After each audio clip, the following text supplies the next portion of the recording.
What up, y'all? It's your man, Abuamerican. So, I wanted to make this video yesterday, but I figured, double header would probably be a bit too much. I had a conversation with a guy recently. We actually had a whole conversation over Instagram chat, which is the weirdest place because I've never done that before. We had a whole back and forth about enforced monogamy. He was asking me about polygyny, and my proclivity and, desire to practice it. And I don't think it should be something that should be outlawed or it should be problematic in, our very permissive society.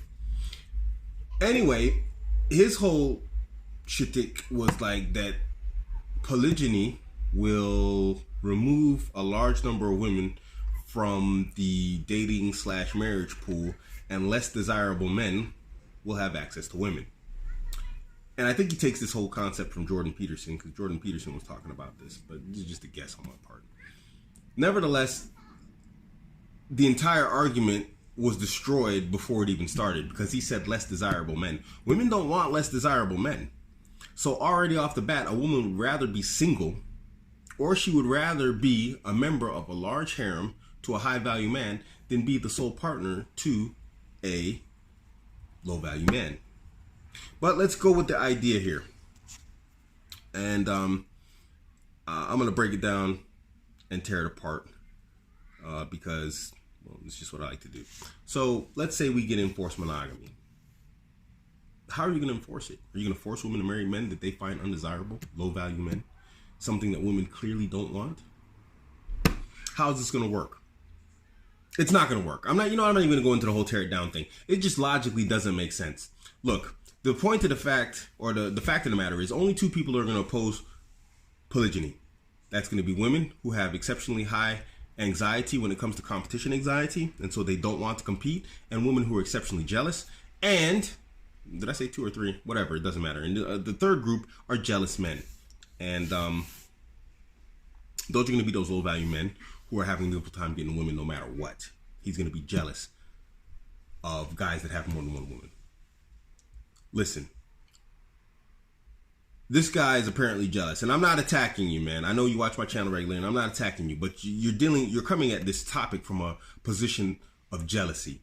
And I can say that with a great deal of comfort, or inside of myself, because I even presented you proof that your entire logic, your entire premise was like faulted. I brought to you prostitution. Why did you start with polygyny and not prostitution? Why don't you outlaw prostitution? That will bring a large number of women back onto the dating/marriage market, won't it? And that's a vice in almost any society you go to. Find me a society that somewhere the vast majority of people who are in that society do not view prostitution as a vice, something that should not exist, both male and female. Where in the world is this place? But you're not worried about those women who are out there being unmarried, being prostitutes. No, you're worried about the guys who are married to multiple women. You're jealous of those guys.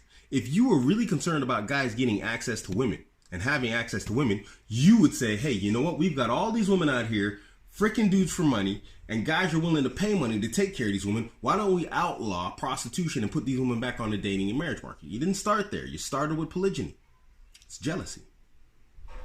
Then I brought you the example of pornography. This is another group of women who demonstrably, over time, fail to stay in relationships because they're damaged goods, because they're just getting run through left and right. It's just not healthy psychologically for a woman to be in a situation like that. But you didn't start there either. Pornography is a vice in almost every country you go to in the world. Name me a country where pornography is considered to be something acceptable or good, or just part of daily life and whatever else, an acceptable career path for a woman. Name me that country, I'll wait. You can't, but you didn't start there. You didn't start and say, hey, you know what, we should maybe ban prostitution and pornography and put all those women, which definitely goes into the millions. Definitely there are millions of women between the two, pornography and prostitution, and bring them back onto the dating/marriage market. No, you started with the guys who are doing polygyny. And when we look at the percentages, if we were to compare them, if we could find data on how many men are practicing polygyny in the world and how many women are in prostitution and pornography, I guarantee you there's going to be a greater number of women doing prostitution one way or another, whether you want to call girls, escorts, this, that, the other.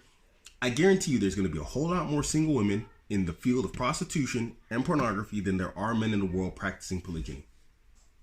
Guaranteed. But you didn't start there, did you? You didn't go for the vices that take women off the market. You went for the guys who actually marry and take care of women. It's jealousy. Nothing can fix that.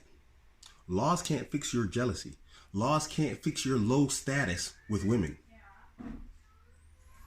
The only thing that can fix that, the only thing that can fix your low value status, and I'm not, maybe it's not you. I mean, I can obviously tell by the way you talk that you don't consider yourself to be low value. But for those low value men who it applies to, the only thing that can fix that is male scarcity. And you know what that means? That means a war that kills a lot of men. A war that kills a lot of alpha men. It's because alpha men are known to go out and fight and defend what they believe in and what they want to protect and whatever else. They tend to not be the type to sit in the sidelines and in the background and hide and cower. Male scarcity will fix that problem. But we don't have that right now.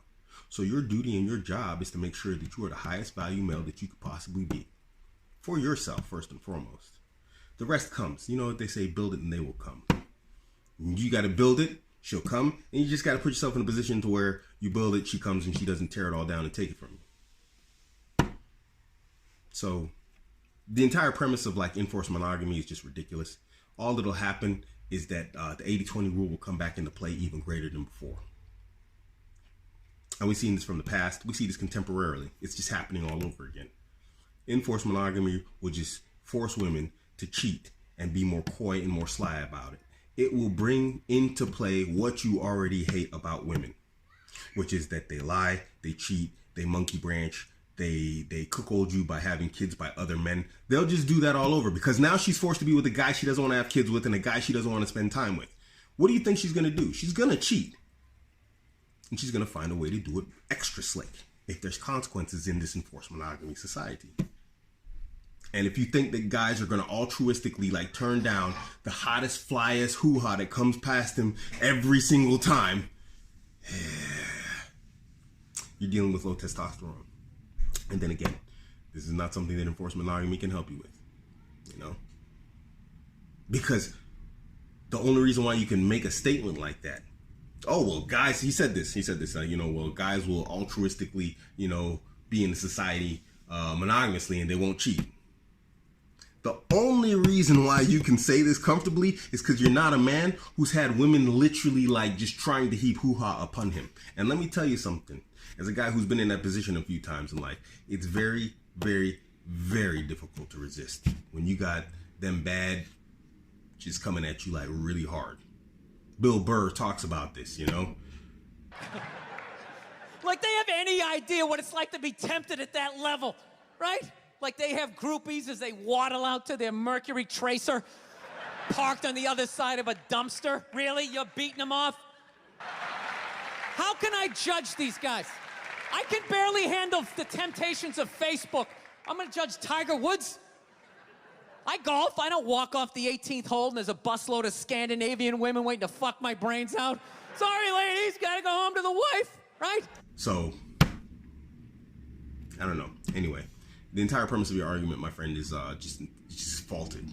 It just goes against human biology, basically, from its foundation, societally also, because believe it or not, most of society is built upon biological imperatives, and we built rules, courtship, regulations, whatever, based around it, from resource gathering to courtship processes and whatnot.